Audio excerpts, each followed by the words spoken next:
آقای تهران بزرگ هستیم، منتظر خانواده مرحومه الهه حسین نژاد که اومدن آگاهی برای بررسی پرونده و دیدار با سردار.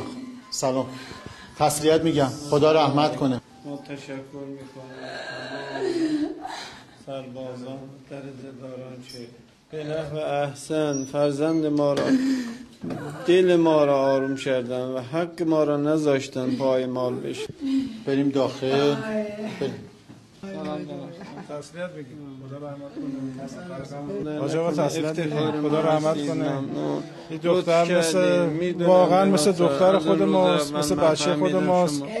ما از لحظه‌ای که این موضوع رو مطلع شدیم، خدا رو گواه میگیرم 4-5 شبانه روز خونه نرفتن.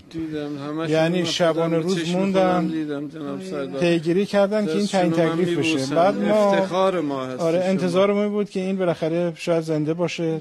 دقیقه برامون مهم بود. فقط من میخوام اشد مزاد به نحو احسن به سریع ترین زمان ممکن که الههای دیگر گرفتار اینجور آدمای پس فطرت، این فرد پس فطرتشه، تقاضا دارم. من فقط عاجزانه تقاضا دارم. 24 ساعت من جلو چشم دیدم که همه دار تلاش شبانه روزی تمام تلاششون کردن که به نحو احسن دل ما آروم شد.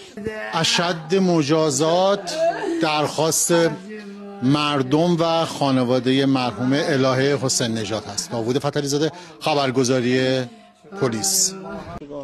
همتون من بگرد، شما برای من افتخاری، شما برای دختر من خیلی زحمت کشیدی، من از تک تکتون خیلی تشکر. اشد مزاد به نحو احسن به سریع ترین زمان ممکن که الههای دیگر گرفتار اینجور آدمای پس فطرت، این فرد پس فطرتشه